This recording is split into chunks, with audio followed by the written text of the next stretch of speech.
of support with me in charge. Supported decision-making is an alternative to guardianship that empowers disabled individuals to make their own choices with trusted supporters, sometimes called a circle of support. With my team, I can control the direction of my life. I made the decision to move out into my own apartment and picked my own roommate. We have made community during a pandemic. We are stronger because we met the change together. I am passionate about social justice. I want to advocate and make a difference for autistics. As a non-speaking autistic, it is so hard to be heard. People ignore our intelligence and our rights. I want to share our challenges and talents. Let's change the options and see our value. We deserve a seat at the table. I want to demonstrate what is possible. I deserve to control my life. We have a right to be here, loud and proud.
With DMAS, and the man that needs no introduction is Smiddie. We will finish with Smiddie. So I invite Mackenzie up, and thank you for your attention. Thank you. Good afternoon. It is such an honor to be with you all, and thank you to our partners at the ARC of Virginia for inviting the Education Secretariat to share a few words with you all. The ARC of Virginia and your collective efforts helped transform the lives of nearly 22,000 students with developmental delays and intellectual disabilities throughout the Commonwealth. Thank you for your tireless work day in and day out to advocate for yourselves and for your loved ones, so that every single Virginian has the opportunity to meet her full potential and lead a fulfilling life.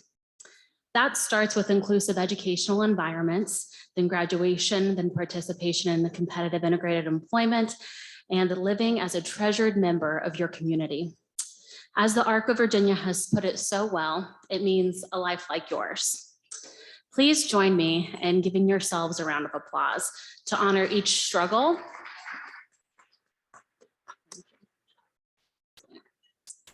and that is in honor of each struggle and setback and triumph that you experience and that your friends across the room experience, to ensure that every child has access to an education that prepares them for a life like yours.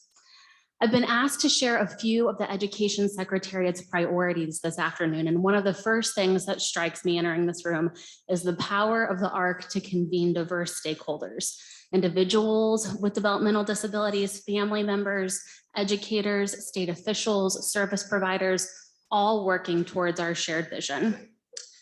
In addition to the diverse stakeholders, you provide comprehensive support around all individual needs, including education, healthcare, Medicaid, crisis response, support for interaction with law enforcement, peer mentoring, and speed matching I saw on the agenda, and so much more.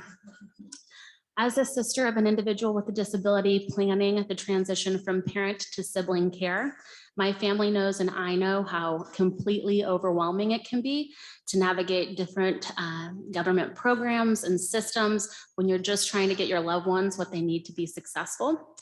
Information on comprehensive supports is game-changing for families. Like the support offered by the ARC of Virginia, Governor Youngkin has charged us each with making the government work for the people of Virginia. That means communication and collaboration across a number of leaders, programs, and entities, as we hope to display to you today on this panel. In addition to making government work for Virginians, Governor and First Lady Youngkin have made uplifting and celebrating goodness in Virginia a top priority. And we know that rest is vital to healthy families. In fact, families of children with intellectual disabilities report that respite care can reduce stress by 60% within the first night. That's why earlier this summer, the governor and the first lady honored Jill's House with the esteemed Spirit of Virginia Award. Many of you may know that Jill's House is a nonprofit in Vienna that provides families of children with intellectual disabilities with short-term overnight respite care. And to date, they have served over 1,000 Virginia families and have provided over 1 million hours of respite. Their activities are awesome. They include pet therapy, music therapy, sensory rooms, a wheelchair accessible pool, and most importantly, a bounce house.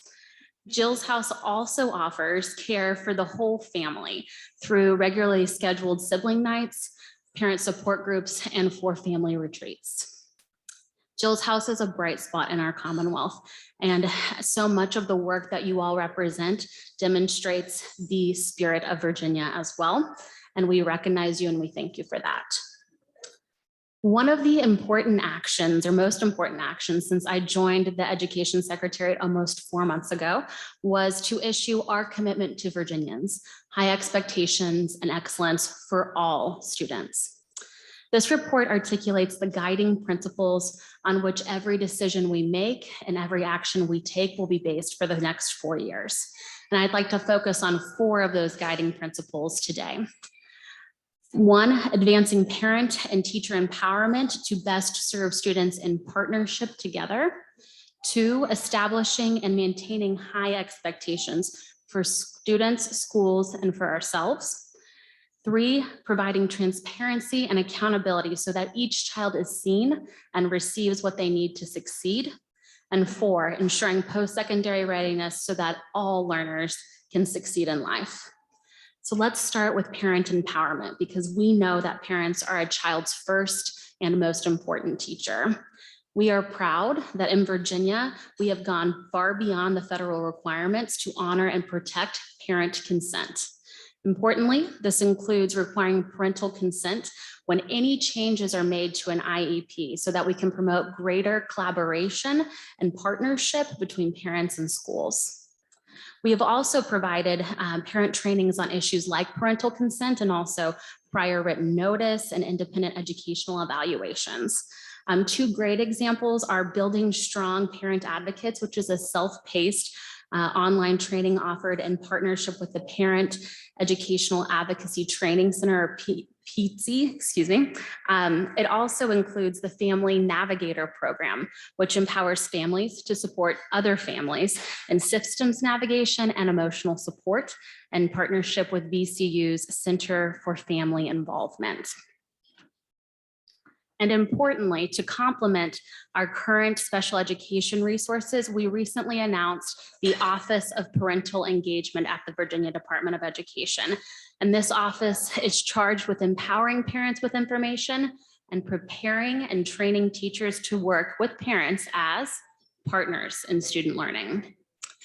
And that's what education has to be. It has to be a partnership between students, families, and teachers. In fact, after parents, the greatest determinant of student achievement is a quality classroom teacher.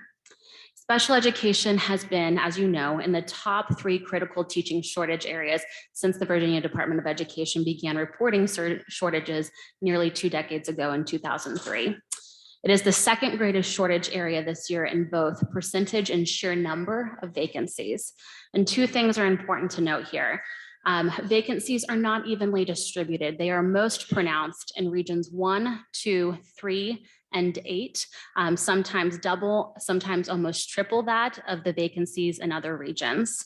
And vacancy rates are also much higher for instructional aides and paraprofessionals. The average teacher vacancy rate is just under 3%, and vacancy rates for instructional aides and paraprofessionals is more than double that at over 6%.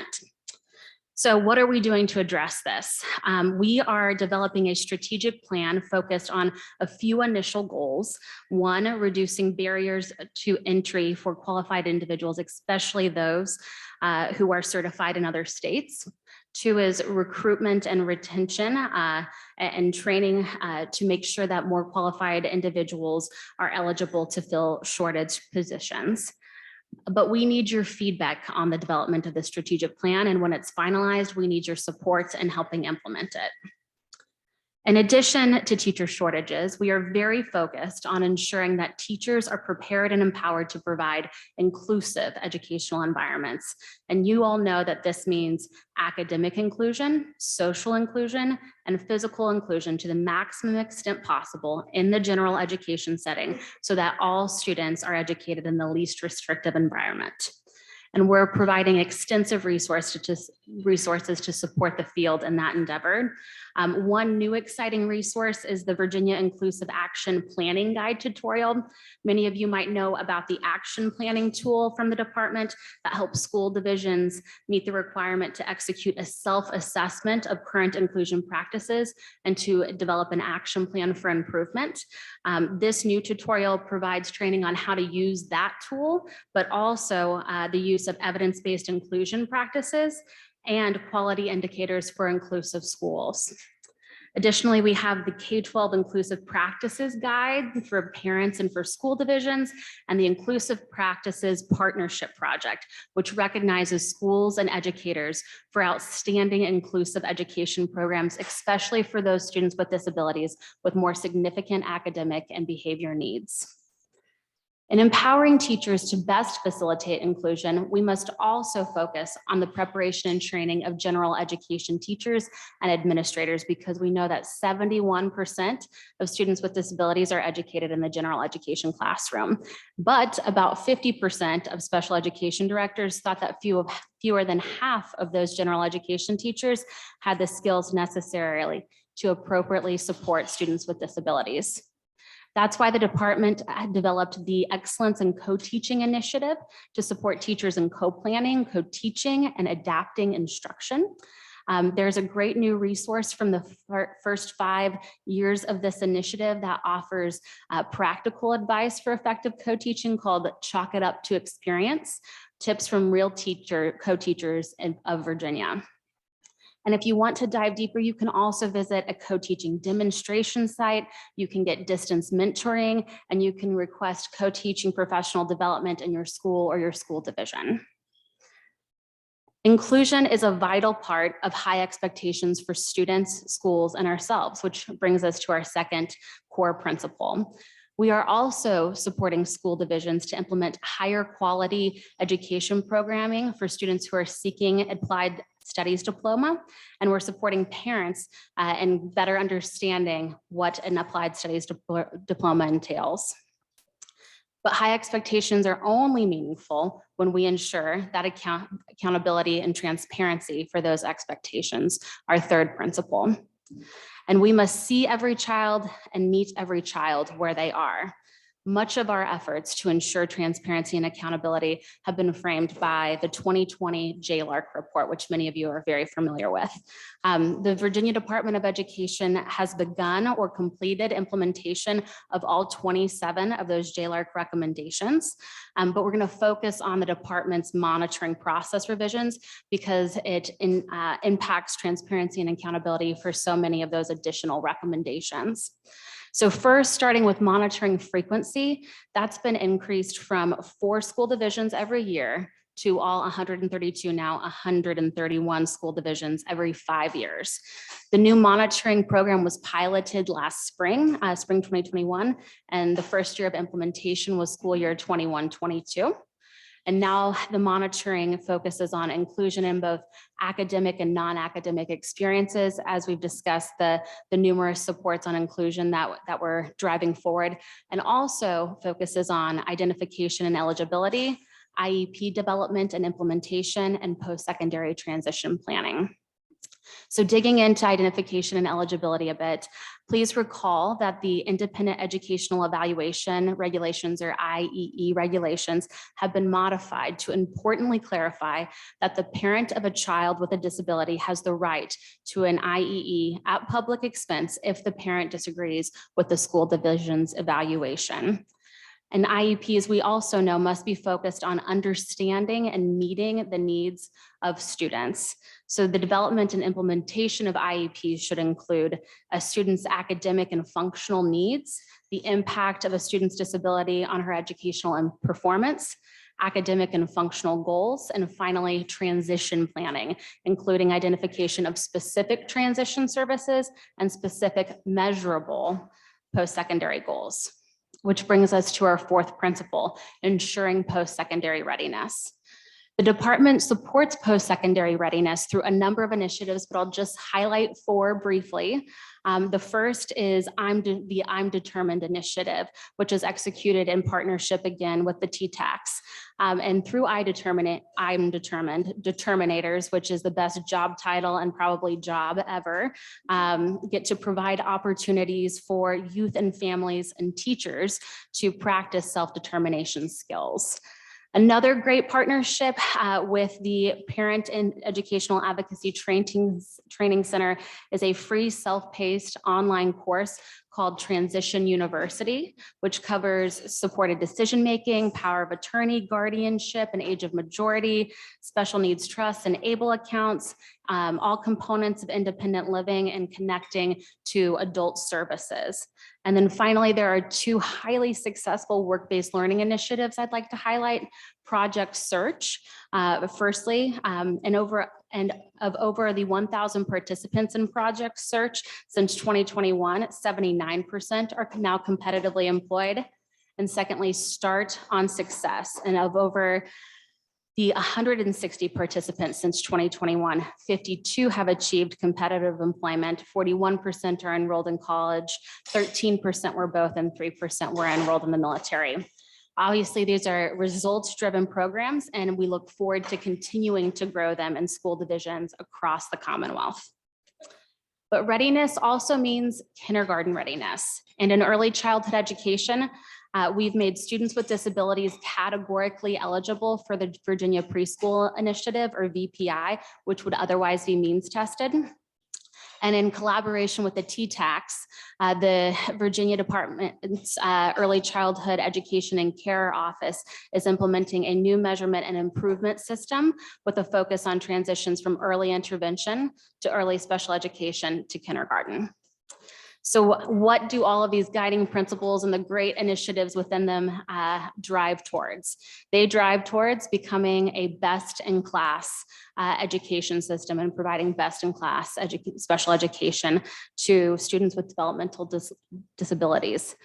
As you know, the annual IDA report card looks at a number of components of high-quality special education. Virginia earned meets requirements this year and has earned that distinction for the past 11 consecutive years. Meets requirements is the U.S. Department of Education's highest rating for compliance with IDEA and improving outcomes for students with disabilities. And while we are very proud of this distinction, Governor Youngkin has charged us with becoming best in class. And again, what does best in class mean? It's ensuring that parents are empowered and engaged in their children's education. It's ensuring that teachers are prepared and empowered to do their very best work.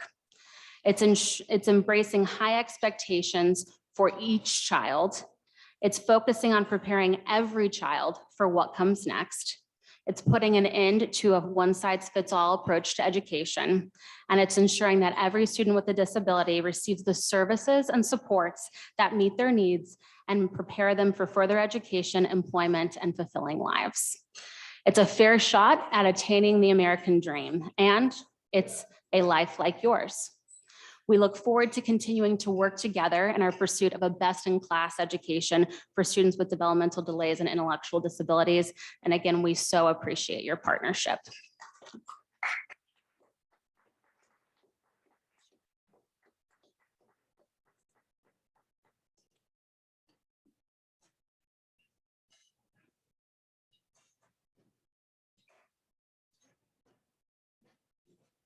Oh, that's on him. Okay, good, thank you.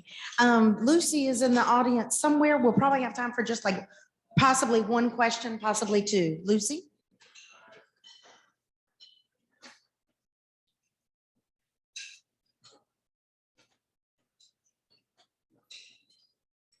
Turn that on. Hi. In the JLARC report on education, it says that the funding structure in Virginia disincentivizes public schools to serve children with disabilities in public schools.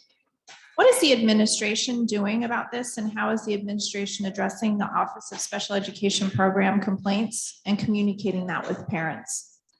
Thank you for your question. I think that might be in reference to the Children's Services Act work group that is currently ongoing.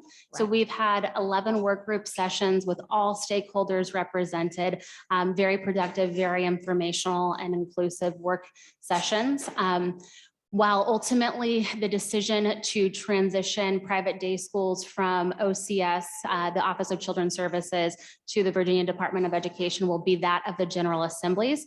We have undergone the work of looking at what that transition could potentially look like, with a focus, to your point, on ensuring that services are provided to keep students in the least restrictive environment in the public school through retention services, and also through those transition services that's appropriate to return to a public school setting. So thank you for that question, and we look forward to the final findings and report of that work group. Thank you, thank you. There probably one question and then we need to move. Thank you. Hi, how is the administration making sure that students with disabilities have access to the general education curriculum and the opportunity to attend their neighborhood schools rather than only the option of private day schools?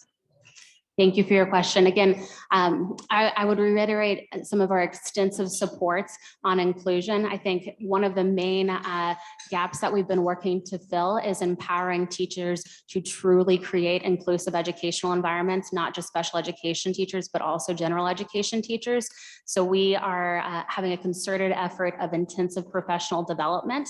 And if you have other ideas for ways that we could support inclusion in the classroom, additional best practices to elevate professional development opportunities, that's where that partnership that we so heavily rely on comes in. So thank you for that. Oh, thank you. And thank y'all for listening. And thank you again, Deputy Secretary, for all of those great updates and information. We all look forward to working together. So we appreciate your time. And we're going to move now to Commissioner Nelson Smith, and we will, it's already pulled up and ready. The clicker is there, sir. And we look forward to hearing from you. Thank you. And with dinner, I know it's very hard with the sound. Try to, because we try to have such a full agenda, you will need to quietly eat your lunch and hold that conversation for a little bit later. Thank you. All right. Well, I was just telling Mr. Smiddie over here, what good timing. Main course is served, so I'm going to have some challenges competing with the good food. What's for lunch, by the way? Salmon. Is it good? Well, how about this? How about we give a round of applause to the wait staff working so hard?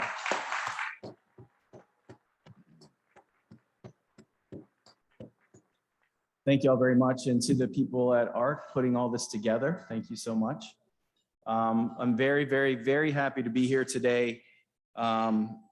Just wanted to give you a general update on the things that we're doing as an agency overall, just so you can get a sense of where we're going and hopefully the urgency in those directions. And we're really, really grateful for your partnerships in our community. And I would like to start by saying that Governor Youngkin and this administration, as pointed out, is committed to doing things differently. And that's what he's challenged us to do. In accordance with having best in class, that means we have to relook at how we're doing those things. How are we delivering on our promises and our commitments to our Virginians and the people we serve? So we're open to hear big ideas. Hopefully you've seen that. I've been traveling throughout the state. I've been able to witness some of the most amazing things that you all are doing. I still have to get down into the Southwest, which is where I'm from. Plan on going at the end of this month. But it's going to take some time for us to get out and visit every single partner. I know we visited up in Rappahannock the other day. Lovely location, doing amazing and beautiful things there as well. So thank you. So as we go through these slides, I want you to know I want to work with you. I want to hear from you. I want you to advocate for how we can make an impact. These issues are very urgent, and I wouldn't be here if I didn't believe that the timing is good, is right for us to make an impact and truly engage with you to really enact those purposeful and real change. So one of the things I noticed early on, it's funny, someone was commenting earlier, David, this is the quote that you had mentioned. I asked what our direction was as an agency. We've had a strategic plan, but then it was like, it wasn't lined out. There wasn't any sort of quantifiable goals. So the idea came that, we needed some navigational beacon. The North Star has always been that. So this is where we developed this idea of the North Star that'll point us in a direction. Because how do we expect our partners in this journey to know what to do or how to be sometimes if we don't, as an agency, know where we're going, right? So we owe it to our community to do a better job. So with that, we have developed three big things that we're going to be working on. As you can tell by the Venn diagram, each one of those overlaps and they're very impactful on one another. So I'll go into those slides individually, or each one of those objectives. One of the biggest things that we talk about is our workforce. Now, I'm sure that you're all very familiar with this. It impacts every single aspect of our life, not just in healthcare, but every single thing that we do every day. So as we thought about this as a team, I challenged us to think about what can we do. As the governor says, we want Virginia to be the best state to live, work, and raise a family. Now, there's a lot that gets built into that, raising a family, living and working and playing. So when we looked into like our clinical, let's just say our clinical ability to provide care. Well, we want these Virginians that are graduating with these technical skills, we want them to stay in Virginia. So then what can we do to impact that? And then moreover, what can we do to attract people here? And when we started really looking at who are we as an agency to our community, what can we do to remove barriers to attract that talent here and keep them here? So that's the way that we've kind of shaped our vision into the workforce. You know that our hospital census is very high and the staffing there has been a challenge. The churn has always been difficult, but COVID-19, as we all know, has really put a hurt in that system and all of our systems. But it goes far beyond the state hospitals. As I mentioned, private providers, as you all know, the community services boards. It's a risky job. It's sometimes undervalued, and the work is incredibly difficult. It doesn't end when you go home. And so the burden is great. So one thing that we've seen is what can we do to better, not just adjust pay, but how can we engage? So we recruit, retain, and then engage the human beings, like to create, then foster that in Virginia as a whole, right? So what we do know is Mental Health America reported that Virginia was ranked 41st for mental health workforce. So we are going after that aggressively. And again, there's a multi-pronged approach. We're looking at building career incentives and a pipeline for the future that is going to make a positive impact in the entire system. We're currently working with many partners. We're looking at our educational systems, cross-secretariat. This is a huge initiative, so we're very happy. We have some ideas, and we hope to be sharing those very soon. The second, and I think now understand that no one of these is more important than the other. Each one is interacting with the other, right? Expanding the continuum of care. So when we look at our continuum, we've got a lot of great things going on, but we have a lot of opportunity. So we need to rebalance our system. We all know that, or if you don't know, we invest more heavily, or we have historically, on inpatient care. And I can tell you that we are going to be investing more in our community-based resources to make sure, thank you. This is something that we're passionate about, to make sure that Virginians have access to care in their communities, whether it be with their loved ones or wherever that may be. So rebalancing our system to be more timely. We want Virginia to look more like the majority of states with less reliance on inpatient care. We're hopeful that all 9 STEP Virginia services will be funded during the General Assembly session, which they were, sorry. We look to improve our rates through Project Bravo, which is a wonderful partnership with Cheryl and her team at DMAS. Very thankful for that.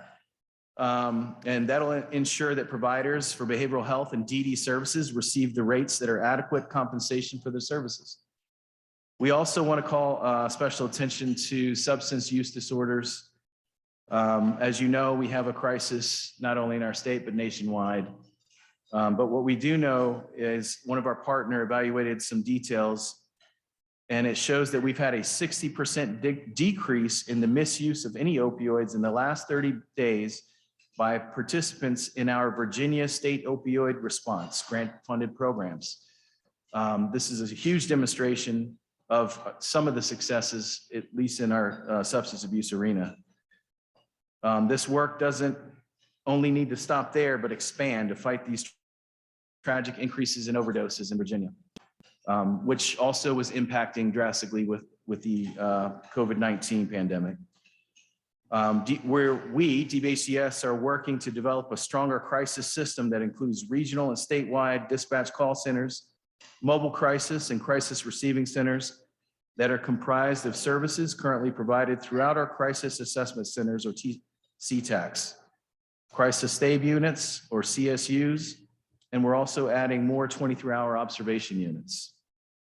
I see crisis as a transformation, or crisis transformation as a pillar of rebalancing our system. So we'll talk about a little bit about our 988 rollout. As you all know, we celebrated the rollout nationwide on the 16th, but I will have you know that Virginia was actually ahead of the rollout of this program through our initiatives with the Marcus Alert system, plus some of the things that we've really been working aggressively. Heather Norton and her team, she's here, she's been doing an amazing job on many fronts. So we're very thankful about the things that they have been able to put in place. Currently, we're able to answer over 90% of our calls in state, which is well ahead of the SAMHSA guidance by 2023. That just lets you know that we're doing a good job, but we have a long way to go. The most critical update is the 988 services that are currently in place that we want to make more robust in some of those remote areas that we've talked about, or I heard discussed in the morning session. Some of the states are struggling with this transition, staffing call centers, having response teams ready, but we've been in ahead of that curve thanks to our state legislation that funded our 988 program. The full scale awareness efforts will happen in connection with our national campaign. And understand, if you've been wondering why we haven't been pressing a little bit harder into this, is the rollout. Understand there is urgency in the crisis system, but much like 911, and if many of you, it's been a long time, it rolled out over a gradual period of time. We've got to be able to respond to the needs as the calls come in. So it's been an incrementally and phased rollout of this process and program. Ultimately, the goal is to divert the calls away from 911 so people in crisis are connected with the health support. And so having a crisis line is a critical first step in diverting those services. So 988 will be the answer instead of law enforcement. As we all know, that creates difficult situations for many of our communities.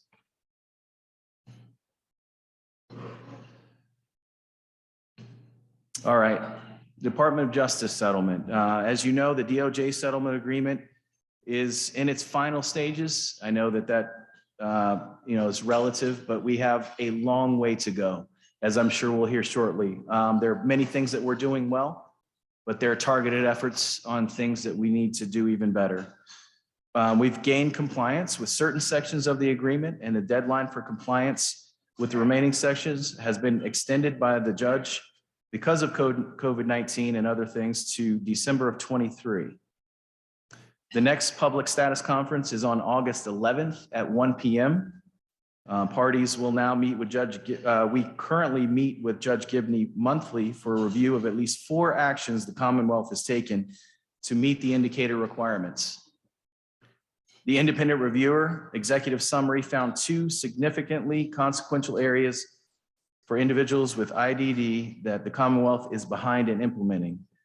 One is providing adequate and appropriately implemented services for individuals with intense medical and behavioral needs, and monitoring service delivery and regulatory compliance to determine the service system's most important problems, and then implementing quality improvement initiatives to address and resolve them. The agreement has 121 provisions, and Virginia has gained compliance with over 80 of them. The remaining non-compliant provisions are in areas such as quality and risk management and integrated settings.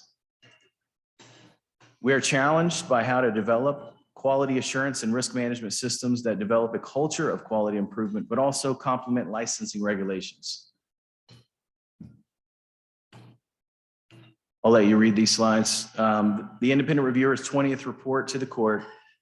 In that report, we met 85 of the 155 compliance indicators, as we count them, reviewed during this period of study, and we met 28 new compliance indicators.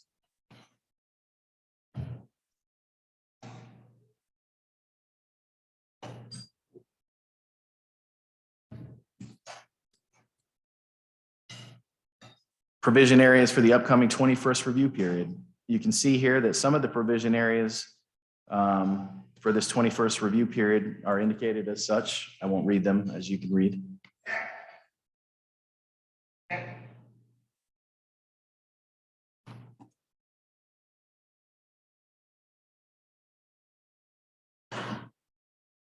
I'm looking at it for your good.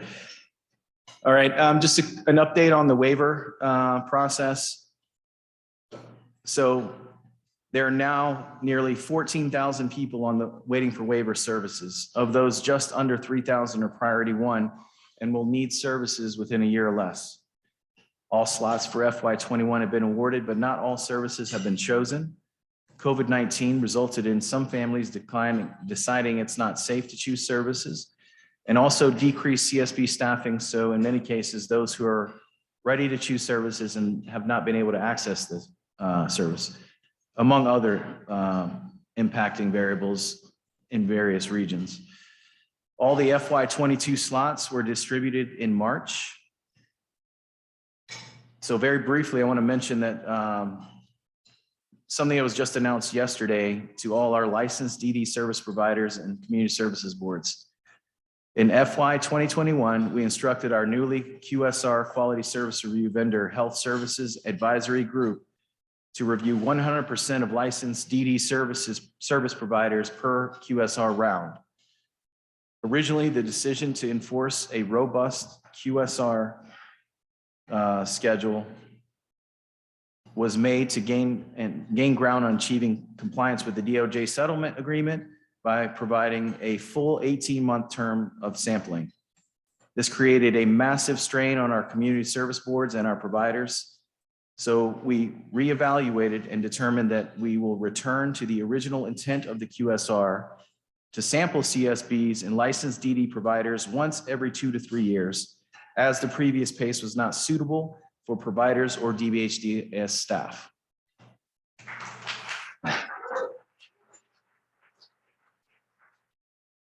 Obviously, we're listening.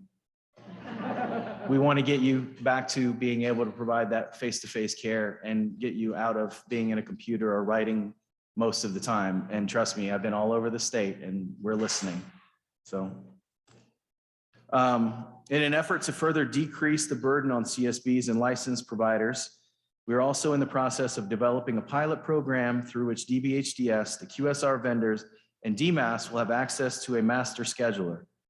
We're also piloting the use of a documents repository where the documents generally requested during the review process will be uploaded to a single location. This should help serve.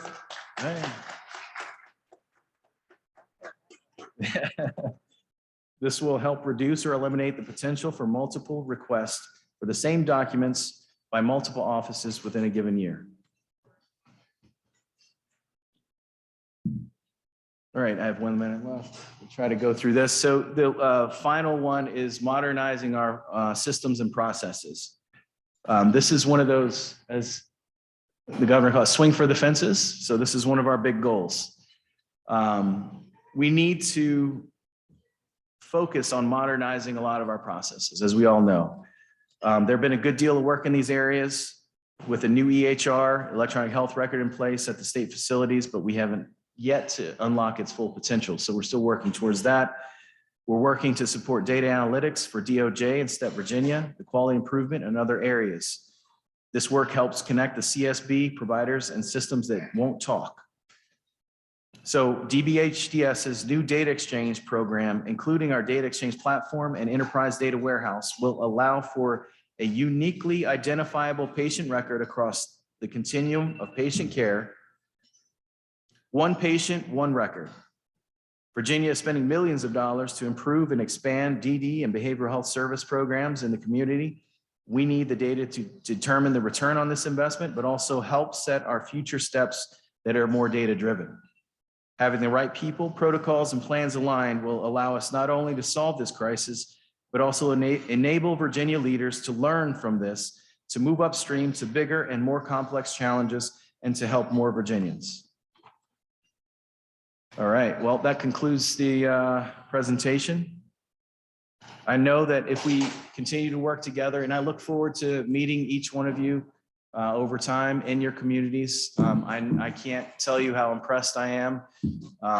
Every time I leave a location, I'm incredibly motivated, and it makes me want to work even harder for you. That is absolutely the truth. So thank you.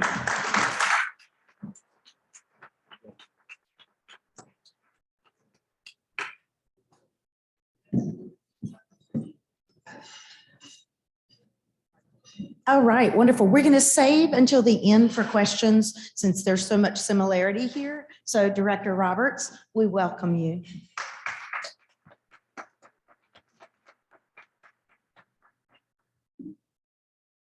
Hi, my name is Cheryl Roberts. I'm the acting director for DMAS. First of all, I'm really glad to see you all in person. This is a wonderful tribute to all the work that you have done during the pandemic, and we're very, very grateful. I'm humbled to be here.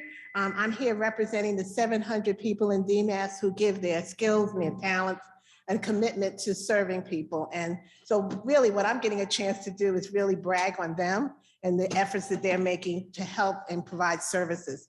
So I do want to give credit to 3 people. One is I call a partner in care, is Tammy Whitlock, who's a deputy for complex care and has been 100% committed to the population.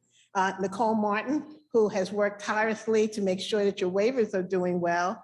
And then I can't forget Ann Bevan, obviously, who's been your advocate and your strength through this whole time.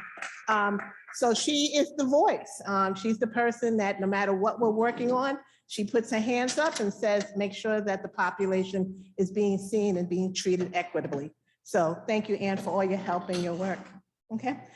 My job is a little easier. I just have to go through 5 things that we are doing currently. Different than the Commissioner Nelson, who's talking about vision. We're going to be talking about what's happening July 1, or now August 1, August 2nd, as we are here. One thing that has changed with Governor Youngkin that is important for you to know is that as he has challenged us to do the best in class, he told us that we can't work solo anymore. We are no longer solo acts. I can't be Beyonce. I have to be part of a group. And so Nelson, I say that we work hand in hand. And what you're going to see is more and more joint work together across.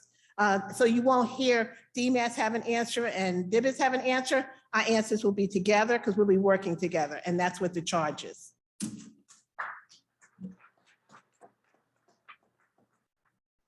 Okay, first one is the home-based community service setting rule.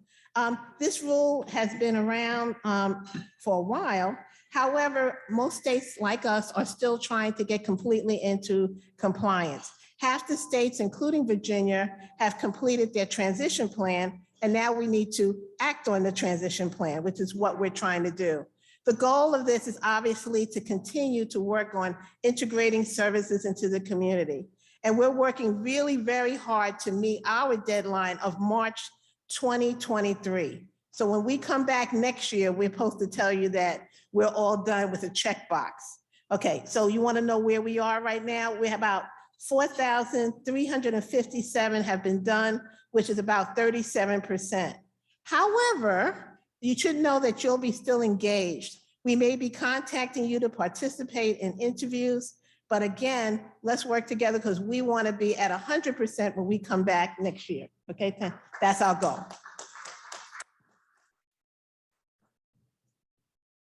Let's talk about waiver slots again in a different way.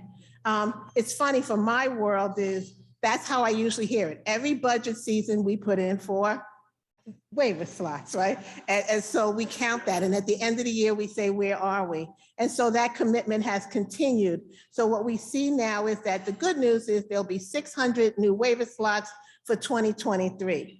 But what I'm enjoying right now is that DMAS and DIBIS are working together with the CSBs to ensure that the slots that are currently available are handled, okay? Because you need that done as a base. And so we're working very hard to do that together, working with the community, working across the aisles. However, I do want to tell you that we are already looking ahead of the game.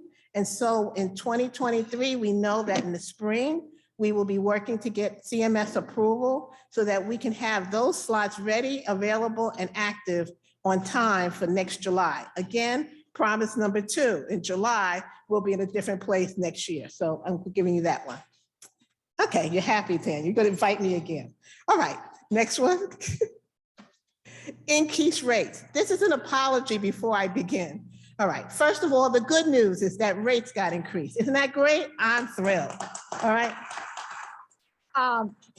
It's not temporary, it's permanent. Permanent is important here because a lot of the rates were changed because of the pandemic. And when the rates are permanent, it means that they never get taken away. They can only be built on and add on. That's wonderful to know. Okay, so I'm very happy. Want to apologize a little bit, okay? 2 things are happening at the same time. Because the budget was later and delayed, we are now in the process of loading up the rates and getting you the information in writing. So we understand that. We can assure you though, is that what we're going to do is retroactively process any claims after July 1st, so they'll be current to the current new rates. My hope is this week to have the Medicaid memo out. I'm hoping when I go back, I can sign it. Anna's looking at it now. And so we apologize that's delayed, but we want to make sure, because it was really complex, particularly the rebasing, that the information we give you is accurate. So you'll have that before the end of the week, but know that what we'll be make sure, and that's what we did now because we're loading up rates, is that you won't miss anything. What we'll do is reprocess so you'll have them.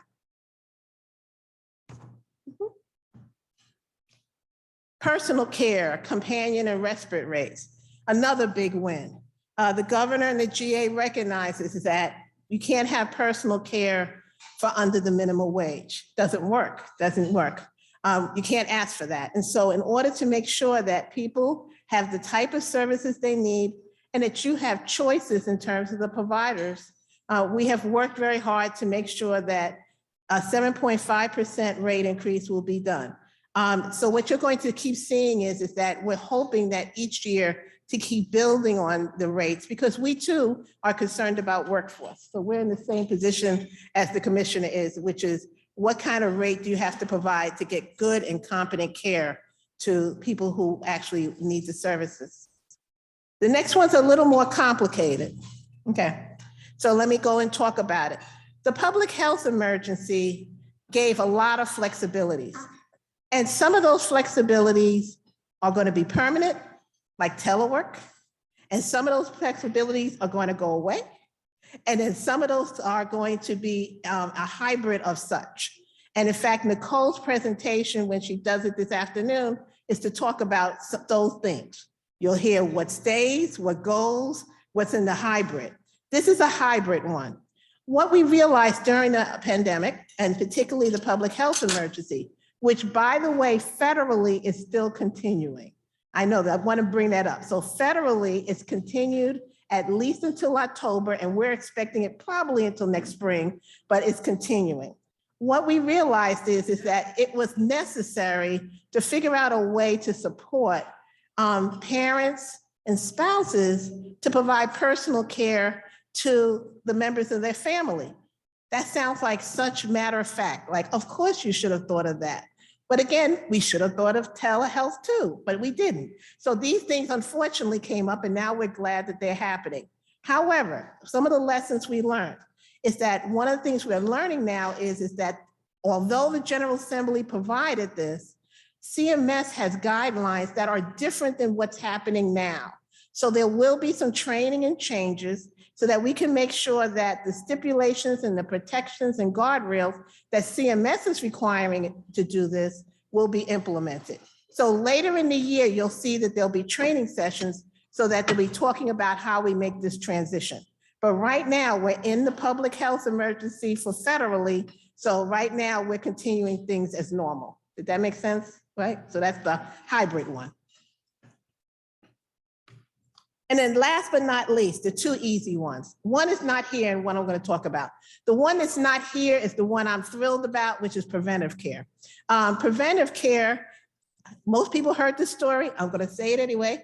I asked for preventive care when my son was in my arms, and he graduated from Radford last May. Okay, so I will just say that we asked why we want preventive care. Believe it or not, even though your managed care organizations provided it, the goal of the exercise is to make sure that no matter where you are in the spectrum, is that you can get basic well visits and screenings. We never again want to be in a situation like we were with the public health emergency, where we had to ask ourselves, is COVID testing in the plan or not? Now it always will be. All basic services, screenings will be a Medicaid service forever. I'm very thrilled about that. So that's one. The second one is the one I did work on, most people don't know, is dental, adult dental. And we worked on that very, very hard. That went live last year. It covers all adults. And so now all Medicaid, all of Medicaid members, no matter are you a child or adult, can get comprehensive dental benefits. There was a 30% increase this year in the budget so that we can increase the network, and that the Dental Advisory Committee as well as DMAS is working together so we can expand the network. And we have a member on the actual DAC who's representing your community. So we are there. All right. So that was my quick 5 minutes of 5 things. I will not ask you a quiz. I should do that, right? I should say, now the quiz, but I was the third person, so I know that you had it. One, thank you very, very much for inviting us every year. Your support of the ARC is very, very critical to us. Please go see Ann and Nicole in their breakout sessions, and they'll be able to answer some of the more detailed questions of this. Thank you, Tam.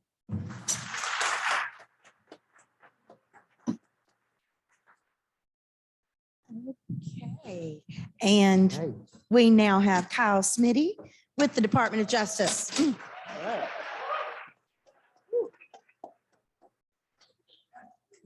I get to take this mask off for the first time. That feels good.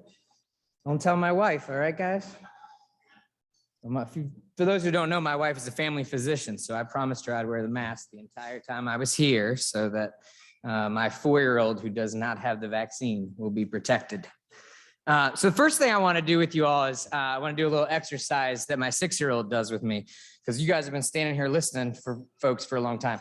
So we're going to do something that we do in the car. And if you don't want to do it or you're not able to do it, that's okay. But for those who do, we're going to do a little song and a little stretch, because I need to do it because I've been sitting in that chair too. So we would listen to something called the Reading Bug Adventures. And if you have kids and you haven't heard this podcast, it's a great one.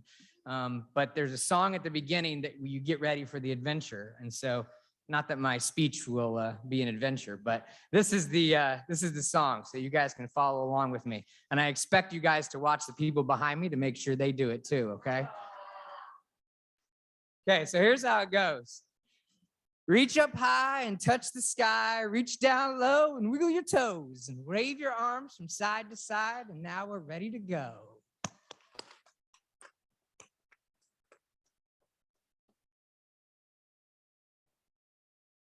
That was good. They get a kick out of that every time we do it. All right, how do I make this clicker work? Green button? All right, well, there they are. There's the kids.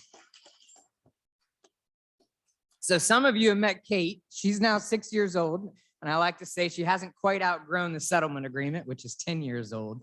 I don't think she ever will. I think that's how math works. But she's 6 years old and Anna's 4. And I hope to bring them to one of these events when they're both vaccinated. So maybe next year or the year after or the year after or the year after. That was a little joke for the commissioner there. So I'm going to give you an update on how the settlement agreement is. My name's Kyle Smiddie. For those I haven't met, people call me Smiddie and have for 10 years since I've been involved in this settlement agreement. And it was 10 years ago around this time when I came and wore a lei for, I think we were having a luau here in Virginia Beach. So it's really nice to kind of come here 10 years later. It'll be 10 years that the settlement agreement was ordered by Judge Gibney on August 23rd of 2012. So we're almost at the anniversary of that. So that brings me to the next slide to kind of, for those who are new to this, I kind of put this slide up to remind everyone of how long we've been involved in this and the commitment that we have from the Department of Justice and from the folks at the Commonwealth of Virginia. So the investigation started 12 years ago, and then we made findings in February of 2011. And then the settlement agreement was approved, like I said, on August 23rd of 2012. And then there has been implementation and enforcement, which has been going for 10 years plus. And the goals of the settlement agreement are threefold: integration, number 1, self-determination, number 2, and quality services, number 3. And I keep those goals on my wall in my office, which is now has been for the last 2 years in our spare bedroom. But it's also in my office in DC. Another background slide that I've used every time I've done one of these art conventions is I put up 2 quotes from the settlement agreement. These are on page 1 of the settlement agreement, and I'll read them. In section 3A, which is right at the beginning, to prevent the unnecessary institutionalization of individuals with IDDD, intellectual and developmental disabilities, and to provide them opportunities to live in the most integrated setting appropriate to their needs. That's out of the Supreme Court decision in Olmstead. And second, and this is a very strong commitment by us at DOJ and by the Commonwealth of Virginia, the predecessors of the people that are behind me, to ensure that all services for individuals receiving services under this agreement are of good quality, meet individual needs, and help individuals achieve positive outcomes in all domains of life. And that word outcomes is going to be a little bit of a theme today, and it's going to be a theme in about 11 days when we are in front of Judge Gibney on August 11th, which I know you all. Commissioner, could you hand me that booklet right there? Everyone pulls out their booklet, and you go to the last page. There's a large advertisement for the public status conference, and I hope to see as many of you as are willing and able to make it to the status conference to come listen to Judge Gibney and others talk about where we are in the settlement agreement. So DOJ's actions, we meet with stakeholders, we review reams of data and documents and records. We meet with Virginia leadership. We meet with the independent reviewer. His name is Donald Fletcher. He does not work for DOJ. He does not work for the Commonwealth of Virginia. He doesn't really work for the court, but it's kind of an easy way to think about it because he is kind of the ears and eyes and mind for Judge Gibney. And he writes a report every 6 months. He is on his 21st report because we're 10 years into our 11th year. And then we do status conferences with the court. Okay, enough background. I think most people in this room knew that who've been here before. I wanted to say this. I thought the tagline in this last page was really wonderful, and I wanted to repeat it to everybody. Whoever wrote this, great job. It was really touching, but it's just so true. You all have been there from the beginning. Give yourselves a round of applause for that. And I think it goes without saying, but I will say it, that I think that DOJ got involved in this case because you were there from the beginning and you pushed us to be involved and we got involved. And I think you continue to push the leaders in this state to continue to do the work that they want to do. So it's a real tribute to the organizing efforts of the folks in this room. So I'm going to cover 2 parts today. I'm going to cover the big picture and court stuff, using my fancy language as I was explaining this to my 6-year-old. And then I'm going to cover some topics of the settlement agreement. So big picture and court stuff. First question, is DOJ still here? Yes, that's the answer. The settlement agreement was supposed to end a little over a year ago. It was anticipated to end on June 30th of 2021. But to be clear, the settlement agreement does not end until Virginia is in full compliance with the provisions, the paragraphs, the sentences, the words that they agreed to in the settlement agreement 10 plus years ago. So that's what we're working on.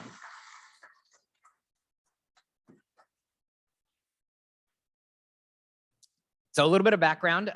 Let's rewind a little bit. Let's go back to March 11th of 2021. The court extended the agreement to July of this past year. Well, that would make everyone in this room think, okay, I guess the settlement agreement is over then because we're past this time period. Well, a couple of days later, the Commonwealth of Virginia, and this is hard to read, so I'll read it for you all. I'll just read the bottom part of it. For the reasons stated above, the Commonwealth believes it will achieve full compliance with the terms of this settlement agreement by December 31st, 2023. This is a filing in court, meaning a piece of paper that Virginia's lawyers wrote to the judge saying, we're not ready, Your Honor, and we have a lot more work to do, and you need to give us more time. They wrote this on March 18th of 2021. So think about how long ago that was. And they said, we need at least until December of 2023. Now, the judge didn't act on that then. Fast forward to May 23rd of 2022, and the judge took them up on their offer. And he said, okay, I'm going to extend the agreement until not December of this year, but December of next year. So to be clear to everybody in the room, you can go back home and tell everyone, we have at least until December of 2023 that this agreement will be continuing. Just want to make that clear to everyone. That should get a little bit of a round of applause. The reason that's important is that the judge is the ultimate decider in this case. And I can go up on behalf of the United States and make arguments that this agreement needs to continue, but the judge does have ultimate control. And so I will be making arguments about what's not in compliance, Your Honor can end the agreement when he thinks it's in full compliance. And so it's very important that he be on board with understanding where we're at. And the fact that he has already understood that he's going to give it another year and a half is very important, and very important that he made it publicly known this much in advance to give Virginia a sense of, okay, I'm giving you a little bit of a longer leash here, but keep up, stay with us. So that's sort of where we're at. Okay, so that takes us to kind of, that's May of this year, and now we're in August. We're gonna do one more rewind because I think it's helpful for you all to think, okay, today is August 2nd, but what sort of happened, Smiddie, in the last year? You know, I haven't seen you in a while. You haven't been in person in a long time. I haven't visited folks in a while. And I have to apologize for that. We've had a lot of restrictions at the federal government. It was even hard for me to get here to do this. I have a lot of approvals I have to go through because of COVID, and I apologize for those kinds of restrictions. But we have been very busy. And I'm going to explain some of the things that have been happening over the last year. I just got a FaceTime call from my daughter. Oh, there we go. Maybe she wants to join. Okay, so if we go back 1 year ago, we have the independent reviewer's 18th report. So he writes these reports every 6 months. So in June and in December is when he writes them. Easy to remember, right? Half the year. So in June, he wrote a report and he found that Virginia was in non-compliance with 54 of the 129 provisions. Now, if you guys were taking notes in the last session, Commissioner Smith and I count these provisions a little differently. That's okay. We're on the same page. The problem is when we numbered the provisions, we didn't number them 1, 2, 3, 4. So we can count them a little differently. But the basic sense is they have about, hold on, I did some percentages here. They have about 60% to go. That's no matter how you count them, we're about 60%. So we're about 40% through, but 60% to go. And so the independent reviewer said, you still got about 60% to go last year at this time. Okay. But remember, June 13th of last year, the agreement was supposed to end. So what does DOJ have to do? We have to do something. If it's about to end, we have to tell the judge, don't end it. So we had to invoke, there's my first lawyer word I've used for the day. We had to invoke a paragraph in the settlement agreement to say, no, we need to stop this, Your Honor, and we need to figure out what we're gonna do about this. So we invoked this provision that said, if the United States believes that the Commonwealth has failed to fulfill any obligation under this agreement, the United States shall give written notice to the Commonwealth, which sets forth the details of the alleged noncompliance. Blah, blah, blah, lawyer speak, basically means we need to write them a letter and tell them they're not doing what they need to do, and we need them to do what they need. We need them to do more in the next year. And so that's what we've been spending the last year doing, is talking to them and working with them on figuring out how they're going to do more to come into compliance with all the areas they're not in compliance with. Nod your head if you're sort of following me. Okay, I got a clap. Okay, I got a little bit. Okay, all right. It's hard to make sure I'm catching up with everybody. Okay, so so we spent the last year. I think Commissioner Smith talked about this. First of all, we were called into the judge's courtroom every month since November. So I've been meeting with Judge Gibney a lot with folks from the Department of Behavioral Health Services, DBHDS. And I've been meeting with them on the phone, and we have filed 16 documents with the court. These are public documents that are now on the ARC's website. There's the website. I'll leave it up so you guys can write it down, or you can just go to the ARC's website. And if you go to the ARC's website and you look under resources and scroll down, you'll see DOJ settlement agreement, and all of these documents are on there. But they're dense documents. And I'm just going to sort of like tell you the basic gist of them. The basic gist is, Virginia, you're not doing enough in this area. So let's talk about the specific duties and specific tasks you're going to do to give DOJ confidence that you're going to do more in this area. So it might be making sure that people get behavioral services or nursing services, or making sure that we can trust your data when it comes in, because for the last few years, we haven't trusted their data. So they may tell us they're doing a lot better with providing services, but we don't believe that. So those are sort of 3 examples of information and work we've been doing over the last year with Virginia, of these 16 documents on 30 different topics that we've been working on. Okay. So now fast forward to June of this year. Okay, now we're 2 reports. Remember, there's a June report. That was the 18th of last year, 18th report. Then we get the 19th report in December. Now we got the 20th report this past June. And Mr. Fletcher, the independent reviewer, says you came into compliance with 2 more provisions, but basically not a lot's changed in terms of the actual paragraphs and provisions that they've come in compliance with. Now, I want to give credit where credit's due. And I told folks that, I will tell Virginia when they're doing stuff good, and I will tell them when they're not. I try to be as fair as possible, because eventually I have to, say these things to the judge, and he will call me out if I'm being unfair. And so just because Virginia is not moving the ball up the hill on all of these provisions, there's a lot of work that has to happen beneath these provisions. So if you have one area that you need to be making progress on, there could be a lot of metrics underneath that area that you need to move on. And they have moved the ball on a lot of those metrics, just not enough to make the provision come into compliance.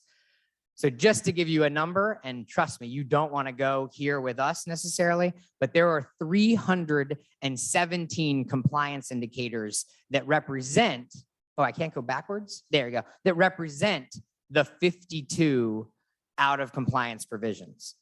So you might have one provision that's got 15 things they have to do.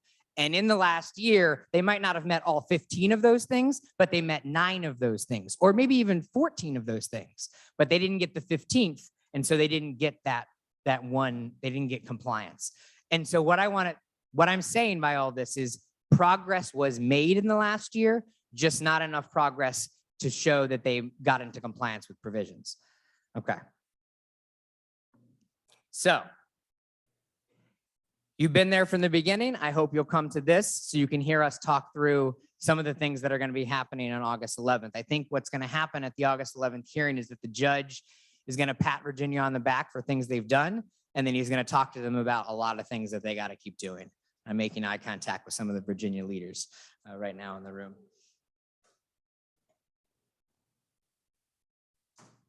Okay. Now I'm going to go through part 2 with a couple of the agreement topics, and I'm going to talk about outcomes. And these things, these outcomes that I'm going to talk about here, it's going to be a little bit in the weeds. It's going to be a little data, but I want it to try to reflect back what you all see in your own lives. If you've had a loved one who hasn't been able to get crisis services when they needed it, or behavioral services when they needed it, or maybe someone who needed a nurse and couldn't get the hours. Maybe they got them approved from through the waiver, but they couldn't get the actual nurse to come, right? These numbers are going to reflect the total number of people in the state who should be getting behavioral services or should be getting nursing services and are not just your individual stories. And these become really important when I'm talking to a judge, because the judge can say, oh yeah, you can tell me about Smiddie or Ann or Chip's story, but that's just one story. I need to know if this is actually a systemic problem.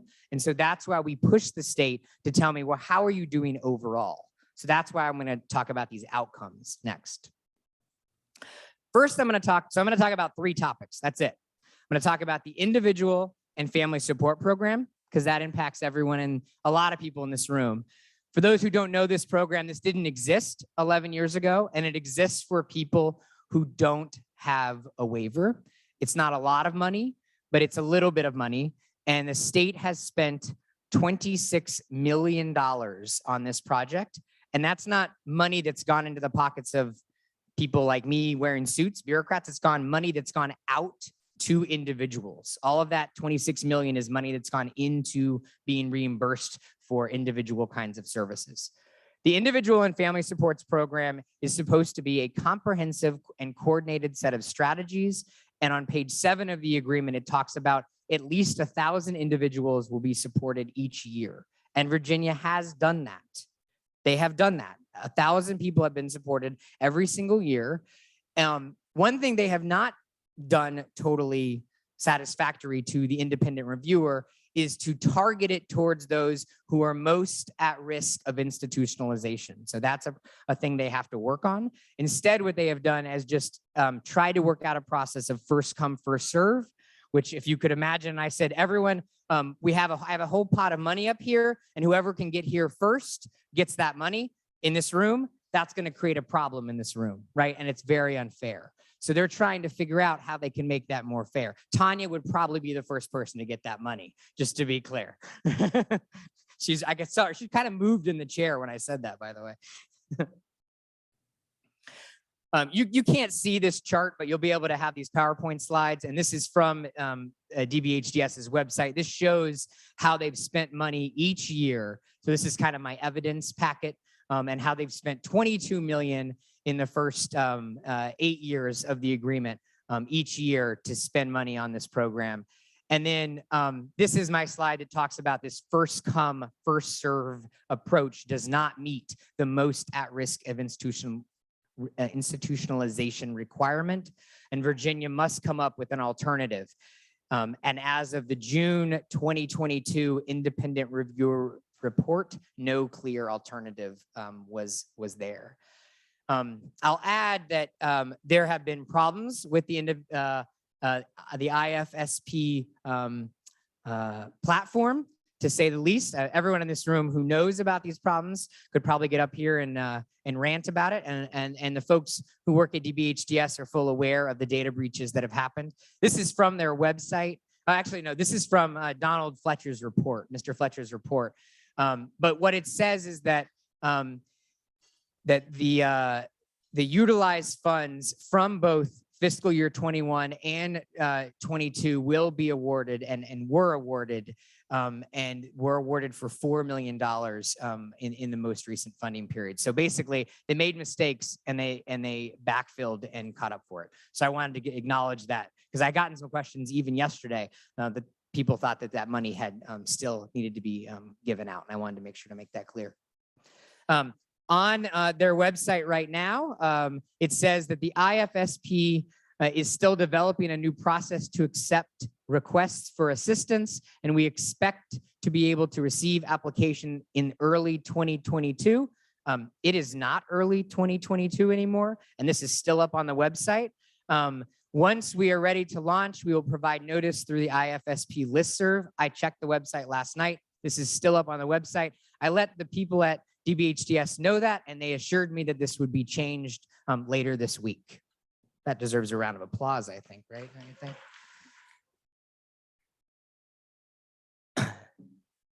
Okay, so now I'm going to handle 2 last issues. Okay, it's 2:04 and we have till 2:30, so you guys will still get to ask questions. So these are typically the 2 most difficult areas in any state that you're working in, right? I mean, if it's easy to work on the lower hanging fruit, but if you got people with complex behavioral issues and complex medical issues, these are going to be the most challenging cases. These are the ones that we do this work for, and we do the work for everybody, but we want to make sure not to leave these folks behind. And in fact, the settlement agreement has a specific provision that says do not exclude these people in the target population. And we all agreed to make sure to put that in there.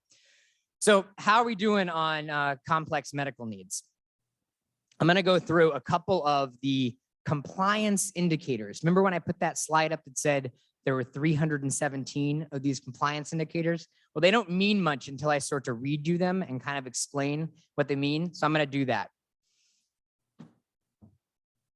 And have you guys ever tried to talk up here? It's your lips get dry and you start to get, things around the edges of your lips. And I've done this for 10 years and it never changes. We're all people, I guess, huh? So people with complex behavioral needs. Compliance indicator 7.8. Oh, Ann, thank you so much. Bringing me water. Give Ann a round of applause for that.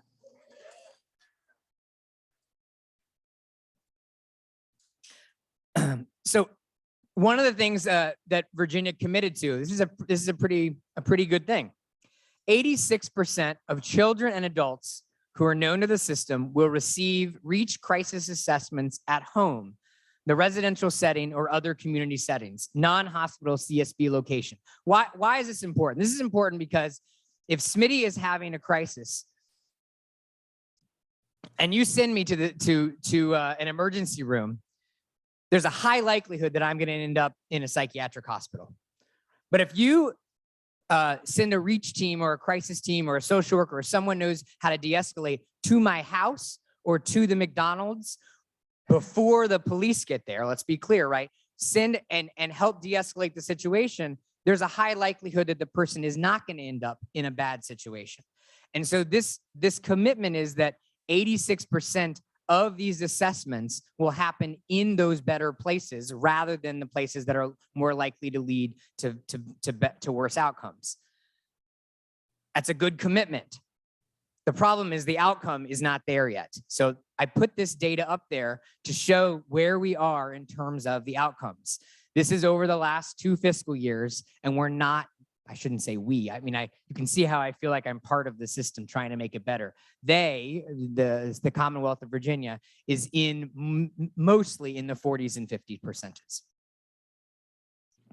Okay, a different kind of requirement. 86% of those identified as in need of therapeutic consultation service, behavioral supports, are referred for the service and a provider is identified within 30 days. Okay, what does that mean?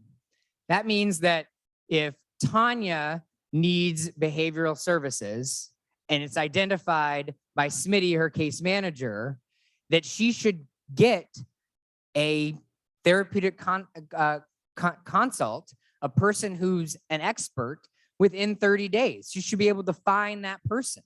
That means that those people have to exist, they have to be connected, they have to find them in the locality, and they have to be able to put them in the same room together within 30 days. Again, a really good commitment, right? Specific, like pointed. So I think it's important to recognize that Virginia has worked with DOJ to come up with real outcomes that matter to people, and they've committed to them, and they're working towards raising the percentage of these outcomes.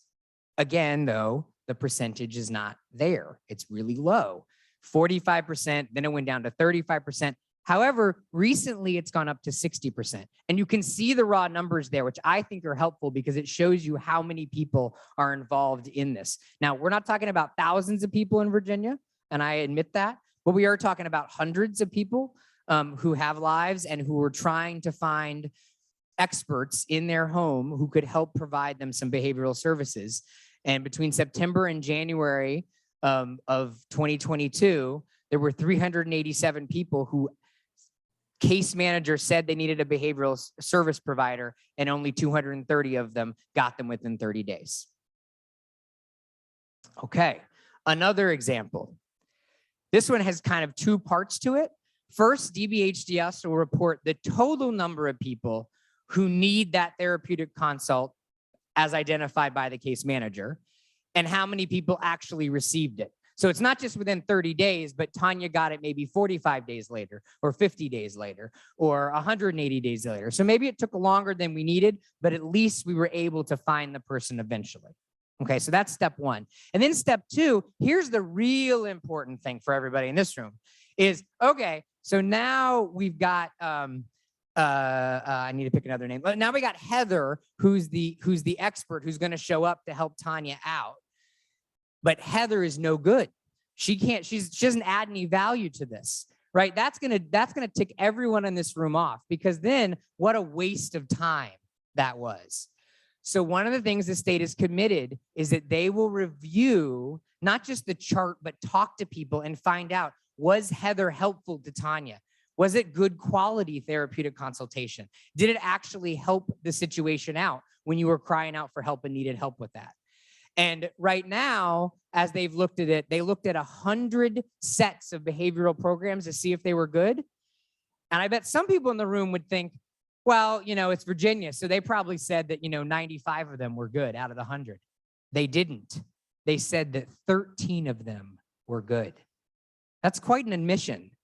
And it's a self-evaluation that shows progress in the state, that Virginia is willing to say that out of 100 of those Heathers that were trying to help Tanya, they didn't do a good job. And what it also says is they now have to make a commitment to those 87 people who didn't do good quality work to improve them. There's a lot of work in that, but that's the kind of work that we need to be doing in this state. I hope that made sense to folks. That's a really, really important statement. It doesn't mean that things are good right now, but it means that they're being honest about what's bad and trying to improve it. And that's a really good thing. This is another slide that shows a positive trend. It's vague in an important way that I hate. It shows the number of providers or provider groups. That's the vague part, meaning there are now 66 behaviorist groups as opposed to 43 behaviorist groups 5 years ago in the state of Virginia that provide behavioral services, which means they're growing the pool of the Heathers. If you take my analogy again, the Heathers, the people who can be experts, who can help do and provide the services. That's important. The problem is, it'd be really helpful to know how many actual people there are or how many actual behaviorists there are rather than behaviors or behavioral groups. And that's something Virginia is working on to try to figure out. Okay, deep breath. And we're going to take it the last one, complex medical needs. I think I only have one slide on this one. This one is about, it's similar to that example I just gave on whether you need something and did you get it. That's kind of what it comes down to. For this one, we couldn't say that 100% of people who need, everyone who needs a nurse is going to get it. We have to make compromises in this work, but we still need to set a high bar. And so here's the bar that we set. We said if there are 100 people in this room, so let's imagine there's 100 people over here in this room, right? And all of those 100 people need a nurse to provide care to them. Okay, so everyone raise your hand in this room, in this side of the room. Raise your hand, raise your hand. So we have 100 people who need a nurse in this room. Now, keep your hands raised, keep your hands raised. We're doing a thought experiment here. Okay, keep your hands raised. Okay, now the first, or actually these first, keep your hands raised. This is gonna be helpful if you can. These two tables, lower your hands down, but everyone else keep your hands raised. What we said was that all those people, now we can't keep track of everyone, but all of those people, so 70% of everyone who needed it has to get at least 80% of their nursing services. So if you were supposed to get 100 hours during that week, you had to get at least 80% of your hours of a nurse showing up. I know it's complicated math, but the basic gist is you should get almost all of the nursing you were supposed to get. Now, we can't take care of everybody, but we took care of as many as we could. Okay, so that's the math on this slide. 70% of individuals with nursing needs will receive at least 80% of their authorized nursing hours. And all you need to know is they have not hit 70%, right? They're at 48% and at 51%. Why? The reason can be lots and lots of reasons, but one of them is that there aren't enough nurses doing this work. And one of the big things was that we know that the rates were really low and they're competing against nurses who are going to hospitals and getting huge bonuses or only go to one building rather than having to travel around to go help out Jesse and to help out Smiddie and to help out Tanya. And there are people who are called to do that work, but we need to encourage those people who are coming out of nursing school to do that work because it's meaningful. And so the state is going to be continuing to work on that, but they've committed to meet this goal. And I put up here a slide that Ms. Roberts talked about, but the rates have been increased this year, and you can see the details on the dollars here. I did want to give an example that I thought was sort of helpful. For those who have no idea what nurses get paid and how big of a disparity it was, I thought this was kind of helpful, is that if you're getting reimbursed for something called private duty nursing in the rest of the state, not in Northern Virginia, but everywhere else, not Northern Virginia, because there's a little bit of a bump in that area, but everywhere else, and you're an LPN, in 2018, per hour, you were getting paid $26 an hour. And then there was a raise recently, about a year ago, there was a raise from $26 an hour to $28 an hour. Yeah, I just saw someone went, ooh, right? Like not much of a raise. But this year, that raise goes from $28 an hour to $56 an hour. That's actually worth clapping over. That may actually make a difference to this slide right here.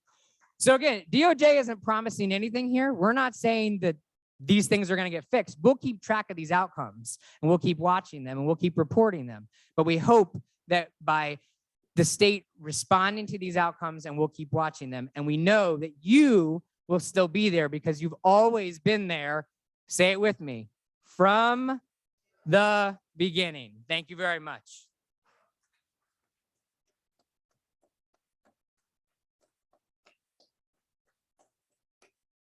And we have time for questions.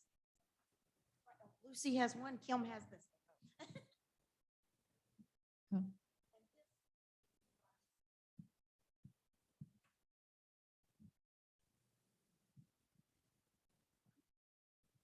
This could be for Commissioner Smith or actually any of the folks up there. And Commissioner, you and I had a conversation about a week ago. I'm John Santoski from the Arc of the Piedmont. And I happened to be in Chicago with the National Council of Execs, and you called me just as I was getting on an architectural river tour, and we had a nice conversation. I also want to applaud you because everything we discussed in that conversation, you talked about today, and it's not often that I can stand up here and say that there's actually been somebody from the state, from any department, who I've had a conversation with who then publicly says the same things. So I really do appreciate that. My question to, I guess, any of you, but perhaps you the best, Commissioner, is, Governor Youngkin signed an executive order that basically said that they were going to reduce legislative, either by legislative fiat or whatever, administrative burden by 25%. Now, it sounds like you're on the right track with doing that, because as a provider, I can tell you that sometimes it feels like with the DOJ settlement, I guess all the risks and everything else fall on the providers and the families. All of us in this room sometimes feel that rather than the department. So with you, with DMAS, with education, with DBHDS, if you're willing, are you going to be able to follow through with that reduction of 25% of administrative burden that keeps us from providing the kind of services we want to provide so that we can meet those goals and do those things? I'll give you a chance to answer that. Well, nice to see you face to face right here. Hope the trip was great. It was, beautiful and architecture. I have to tell you, I was really impressed that you actually took the time to personally call and to do that, because it doesn't happen very often. I can say that Ann Bevan is another person who's often done that whenever I've had to call her directly. So it's really very pleasant to have a state official take the time to do that. Yeah, thank you, John, that's very kind of you. Thank you. One of the, very early on, the governor, we went on a retreat before we started, and one of the things that he was very adamant about was bringing the government to Virginians and not sit in our buildings in Richmond, but to get out and really see what's going on here and feel what's going on. So I've taken that up, and I mean it. Like, I've been trying to drive everywhere.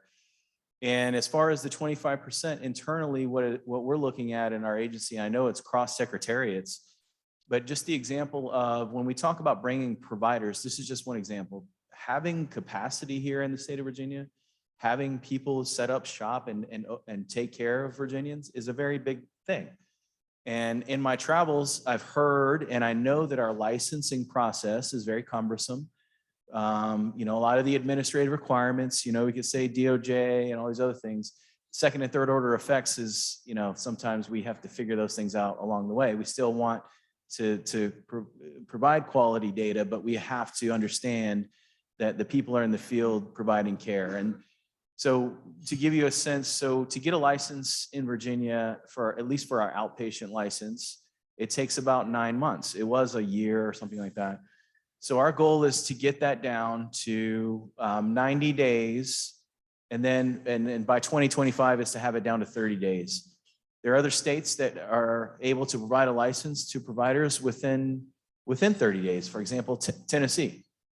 So when you think about our capacity and our ability to have that, we've got to be more responsive and have our processes more streamlined to allow them to open up and bring their businesses here and our support systems. That's one example. Again, overregulation, I don't think it's on purpose. I always joked and say, I don't think anyone in our agency wakes up and says, man, I can't wait to make people's lives terrible. It's just default of we want to standardize everything. Everyone wakes up with a passion to do their job. That's what I've seen. Like everyone in this room, I'm sure. And so what's happened over the years is we've just gradually, incrementally added things. And so we want to get back to what are the most important things that we need, maintaining our quality outcomes and data while allowing you to be able to sit there and provide that care. One of the things I told everyone in DBHDS is in our building, like we're not there sitting across from your family members, loved ones. We're not in the streets on Christmas Day, in the community services there in those crisis moments. So our job is to remove the barriers so you can be better at providing that care. And that's the goal. So we have a lot of things, and I hope soon we'll be able to roll out we use the objectives and key results, OKRs model. And within that, we have measurable, quantifiable outcomes that are going to be able to, it's going to be my report card and our report card to show how we're going to accomplish these things to meet those big orders. Our job is to serve, and that means we've got to be better at removing barriers instead of providing them. So I hope that answers something. Yeah. Anyone else?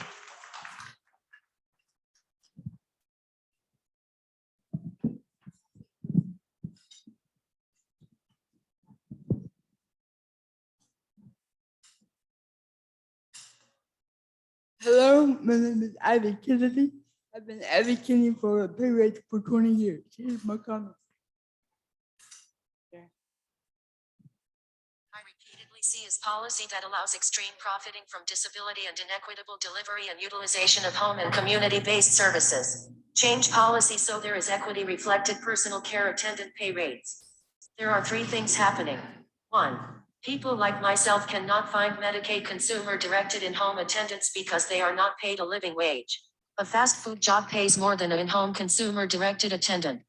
2. Private companies are allowed to buy group homes and rack in extreme profit off beds while people with disabilities are abused, neglected, and die. Group homes pay more to their attendants than consumer-directed. Remove penalties for supplementing a CD attendant's pay so I can compete with fast food and group homes. Close the gap between minimum wage and living wage rates for consumer-directed Medicaid in-home attendants. 3.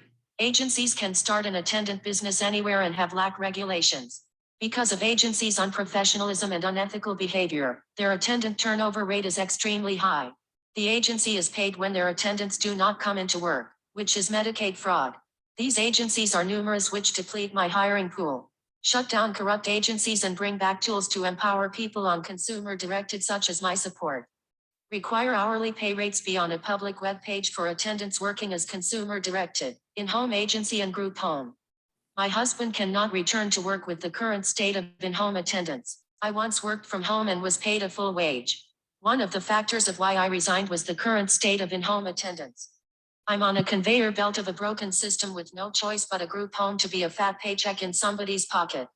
Close the gap between minimum wage and living wage rates for consumer-directed Medicaid in-home attendants. In Virginia, the gap is $7. End institutional bias in policy. What incentive you each one of you have to change policy so there's equity in pay of these 3 care settings? Group, agency, and consumer directed?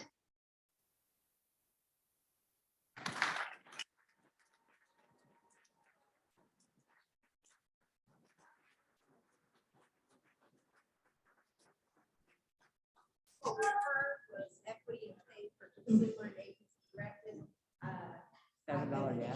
Real well, and profits, that person's worth off of that. Everything wants to speak to that.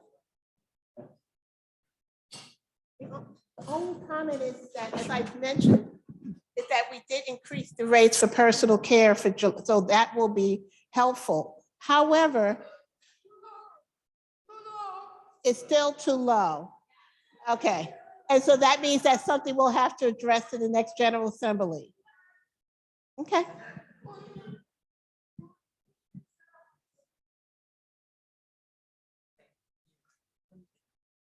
We understand.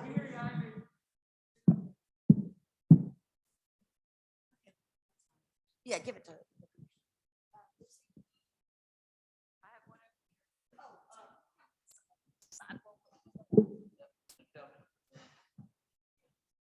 Hi to all. Education, DMAS, DBHDS, and DOJ. I have not had the best experience even being in the professional realm, navigating all of the agencies.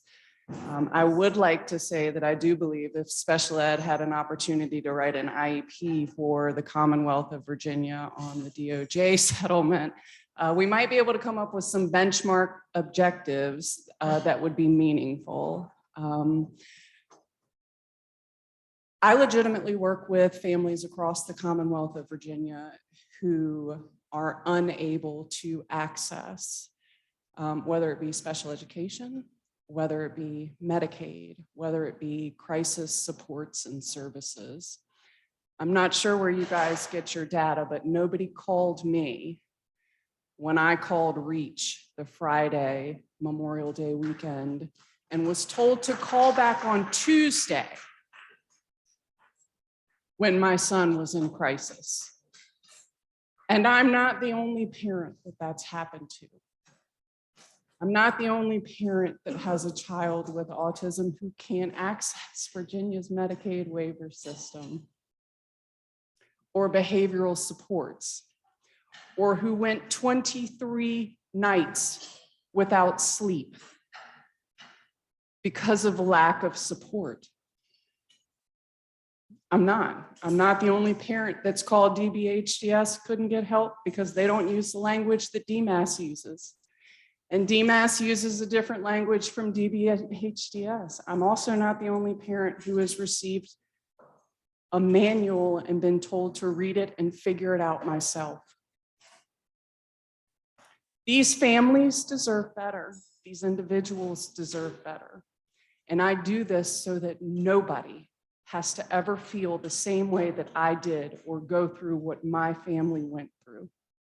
And I now know who each one of you are. And this is not going to be the last time you will ever hear from me.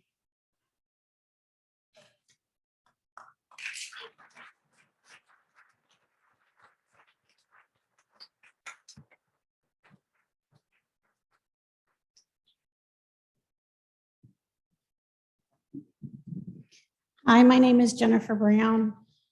I am a parent of a 26-year-old who at the age of 2, we were medically advised to place in an institution, go to church, and work on our marriage. We have had tremendous difficulty in getting her included through public school and in the community. My issue that I would like to bring to your attention is how dehumanizing the waiver VIDES testing is. Placing my child through that process put her in a 6-month clinical depression, and she was denied access to the wait list because she did not take maintenance medication. So despite the fact that she could not navigate the medical system independently, which was painfully addressed in front of her, as were all of her other challenges.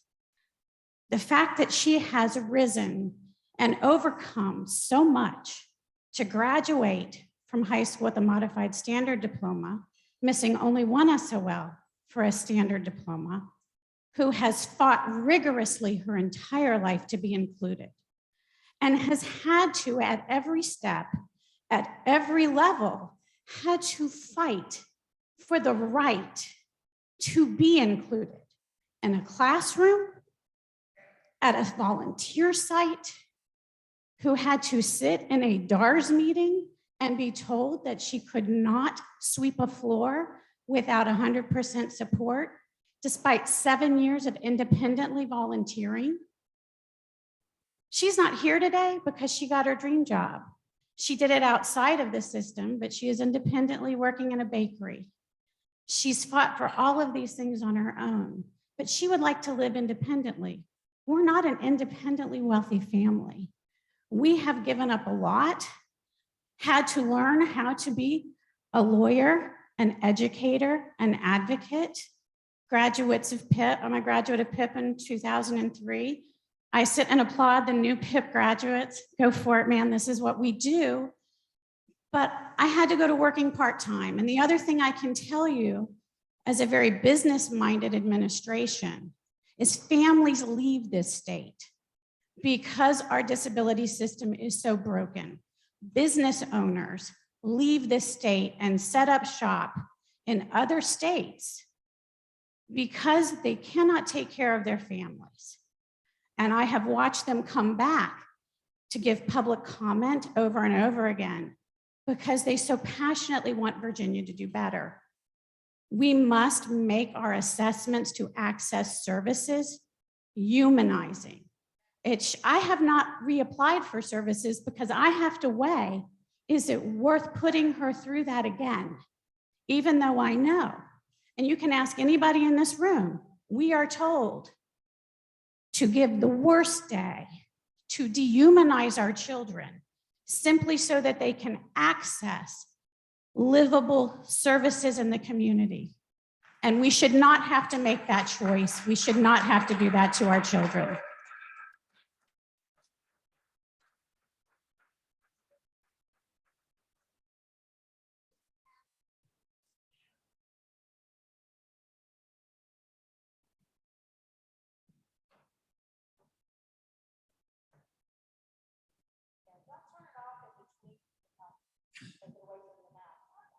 Thank you. So I have a son who has Down syndrome, autism, and is aggressive. And while I appreciate the 7.5% pay increase, to find someone to come into my home at $12.70 an hour to possibly be abused by my son, to help care for him, to help watch him in our home, what kind of quality care person can I find at $12.70 an hour when they can go to the local gas station and make more, when Target pays $20 an hour, when Sheetz pays $13.50? Would you feel comfortable having that quality of person who will accept $12.70 an hour come into your home to watch your children? And these are our special needs, most vulnerable children that we have, that we are saying their quality of care is only worth $12.70 an hour. It's a shame.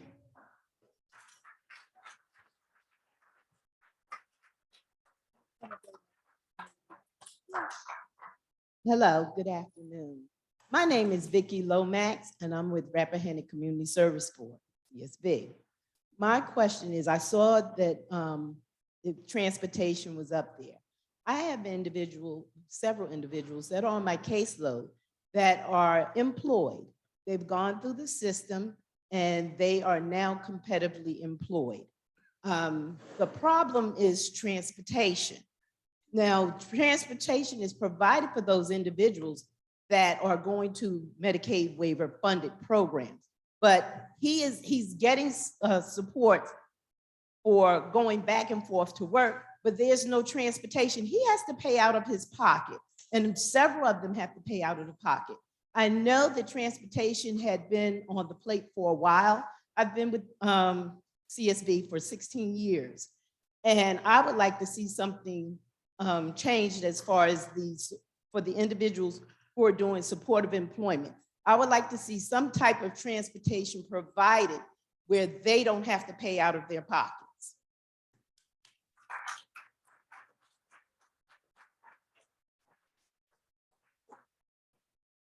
Hello. Hello, this is Angela West and I'm David, and I'll repeat what she says. Yeah. I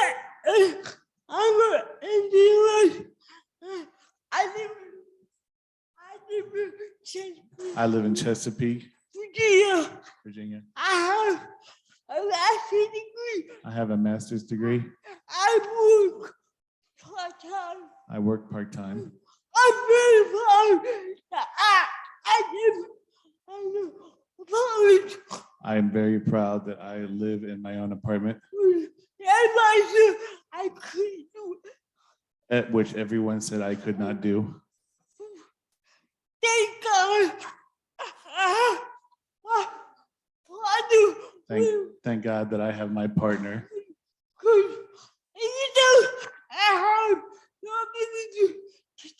Tell someone. Anytime that I have the ability to tell someone What I need. that what I need, I can't do it. I cannot do it unless someone is with me. unless someone is with me. So, David is a human. David is a human.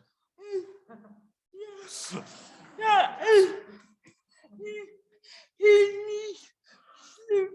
And he needs sleep.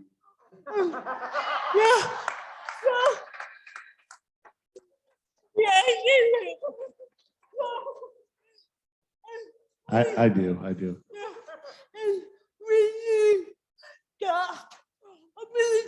And we need the ability and to just be a couple. Not just my caretaker.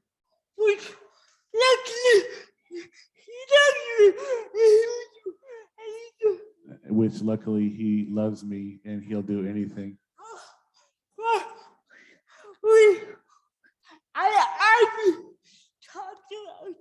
And as I talked about, as Ivy talked about, so over there, so the last one.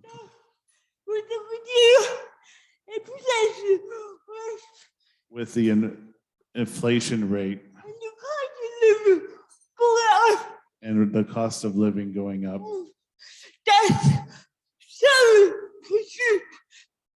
that 7%, that 7% is nothing.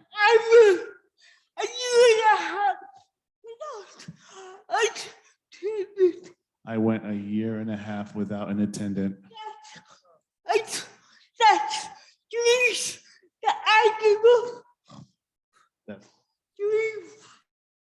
That's dreams that I gave up.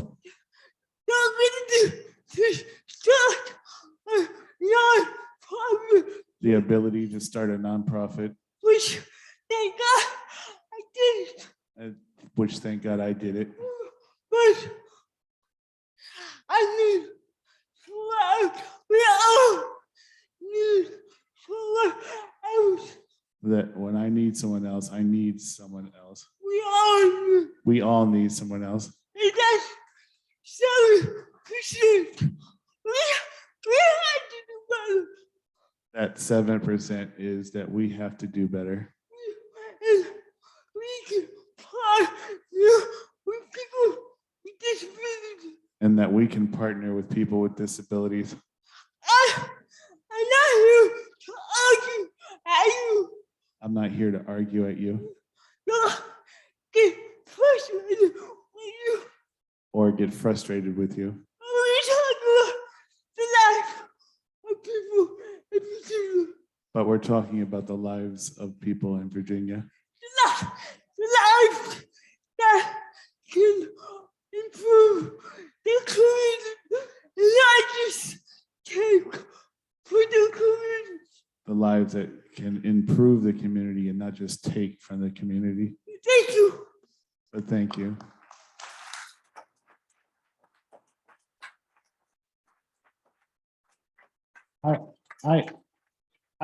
I personally have a comment.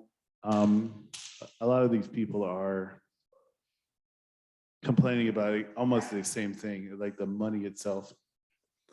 And to me, the incentives of the government are for the government to put the money in the government. And when you have a system that gives 80% of its money to itself and 20% of the money to the people, the ratio needs to flip to one that is market-based, in which the people get 80% of the money and the government gets 20 or less.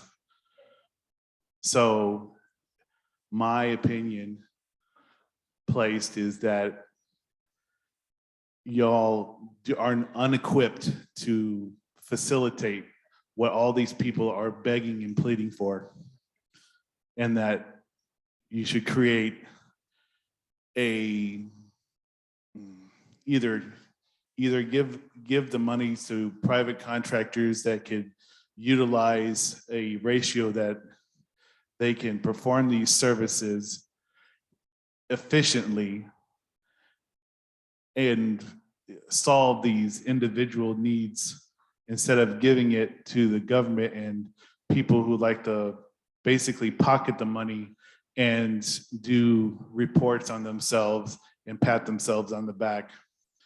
That's my opinion.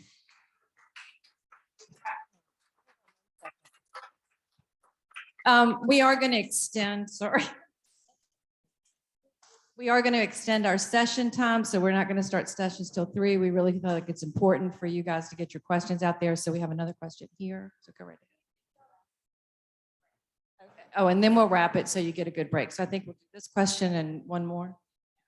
My name is Pam Catrancha, and I worked for the first 10 years of Hope House Foundation's existence, and now I'm on the board of directors, and I've been on it ever since I stopped working as an employee. But I'm in awe of the questions by the people receiving services and the parents here, so I don't want to take up a lot of time. But I think I have a comment for Commissioner Smith that I would love to put out there. I worked when there were group homes and we evolved into apartments.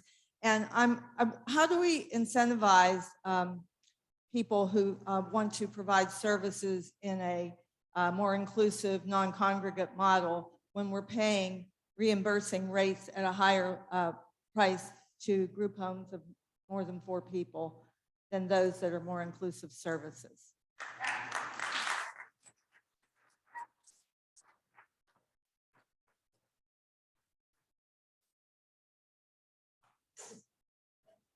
Want to answer that? I mean, I don't know if one of you can address that issue, but that was a real concern among families, that when they saw the new rates come out, that you were incentivizing the growth of a 6-bedroom home over supported living rates and other rates where the numbers are lower. I realized all rates needed to go up, but it was a real problem. I think Lucy had someone else. Oh, we have a virtual question. Okay.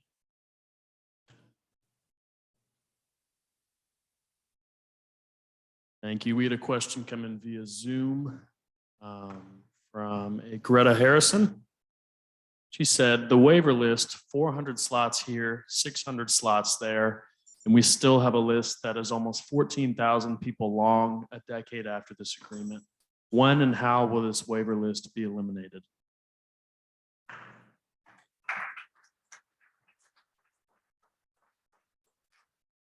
Does anybody want to take that one on the panel? You know, I know this is hard for y'all sitting up there, but you have a room full of people that I believe when we're at the end of 10 years and we're still where we are, and you're talking about, don't get me wrong, I'm very excited about the new rates, But when you realize that they're already years behind in what they should be, and you still have families that don't have services, there's a panic in the room that all of a sudden 10 years goes by, Judge Gibney gets tired of hearing this and it just all kind of fades away and we don't have the protections of the DOJ anymore.